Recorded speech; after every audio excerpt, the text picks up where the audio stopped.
Hello everyone and welcome to this lesson where we're going to look at if, unless and how to use commas with those structures in simple sentences. Now all of these lessons that I do focus on simple rules, not complicated exceptions. And that's why in this lesson I'm just going to go over the basics. And I want to go over the basics because I can see that this is an error in a lot of the writing that I have a look at. People think that maybe this rule is too simple, and so they forget about it, or they forget about the structure because they use this on a daily basis, and over time they simply forget what the rule is. But I see that this simple rule is not followed. You'll also see in writing lots of other ways that commas are used with if in particular. Those I would file under complicated exceptions. And I would say to you, if you are using those complicated exceptions in your writing a lot, you should perhaps think about not doing that. Remember, the reader understands your writing when your writing expresses possibly complicated ideas in simple sentence structures. When you are using complicated sentence structures, these complicated exceptions, and perhaps you are overusing them, you are making the reader's life a lot more difficult than it has to be. So think about keeping the sentence structures as simple as possible. And the last thing to mention before I tell you what the structure is and go into some examples, just to remember what unless actually is. Unless sets out an exception, in effect, except if, or it can be referred to as a negative if. So if might be seen as a positive form, unless would be seen as a negative if. So that's why I'm looking at unless and if together, because in terms of sentence structure and commas, we treat them in exactly the same way. Okay, with that being said, let's have a look at these sentence structures. When you were learning how to use conditionals many years ago, you would have probably encountered the first conditional first. In fact, you would have done. And you might have had a simple sentence. For example, if it's sunny, we will go to the park. So we have the conditional clause first because it's got if in there. So if it is sunny, comma, we will go to the park. That is a simple sentence structure with the conditional. Remembering that the conditional clause with if goes first, then we have a comma, and then we have the main clause. Now remember, the main clause is a sentence in itself. So we will go to the park is its own sentence, whereas the conditional clause is not. So if it is sunny asks a question somehow. It is not a complete sentence. So conditional clause first, comma, main clause. But the grammar allows us to have a certain degree of flexibility and put the main clause before the conditional clause. So we can say, we will go to the park if it is sunny.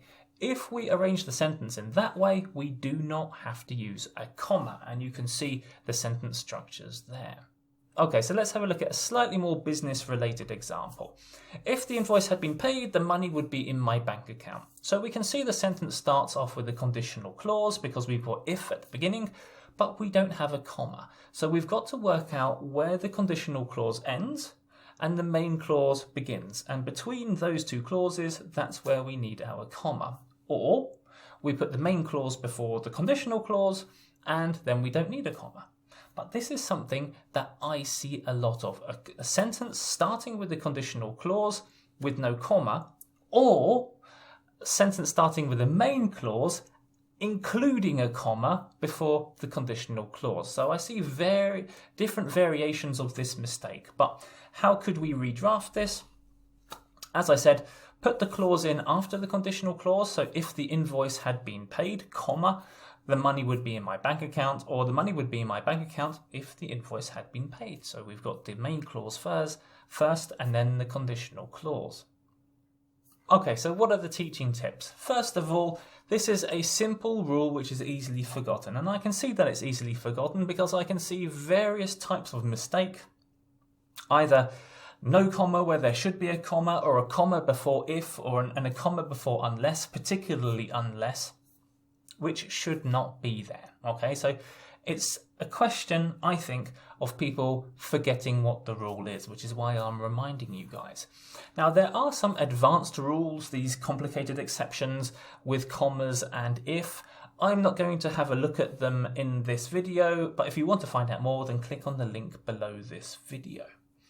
Now, you're probably thinking, if there's a conditional clause and a main clause, which one goes first?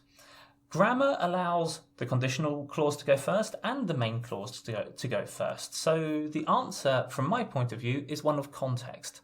The context will more than likely tell you which one should go first. So the context might determine that the conditional clause should go first, or it could be that the context tells you that the main clause should go first. Let the context decide that for you. Keep your conditional sentences, conditional structures simple. I'll show you an example in a second of an advanced conditional structure where the conditional clause, difficult to get the words out, is in the middle of the sentence. This is something that you want to avoid. Comma use is necessary for grammatical accuracy, because I can hear that some of you will say, it's just a comma, what's the big deal? It's a big deal because it's either a mistake or it's not a mistake. It'll either help the reader understand or it won't help the reader understand. And remember, we're trying to help the reader understand our texts. And don't fall into the trap of using commas stylistically in legal or business writing. So I've talked about this before. Some people put in commas where they would put in commas if they were speaking.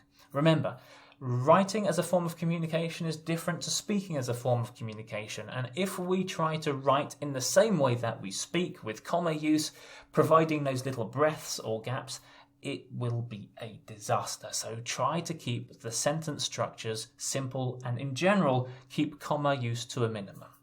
Okay, so now it's time for you to put your thinking caps on and tackle some questions. Now, these questions are designed to help you identify the errors and build good writing habits. If you are watching this on Patreon, thank you very much for your support. You'll find the link to download the questions below this video.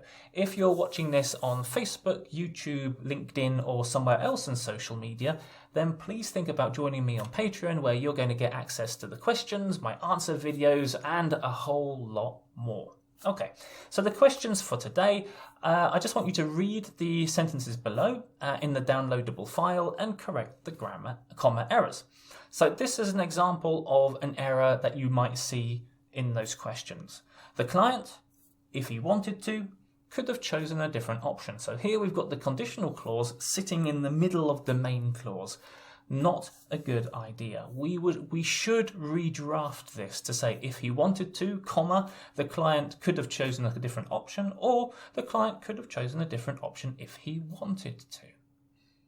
Remember, keep it simple, keep it straightforward, make the reader's life as easy as possible.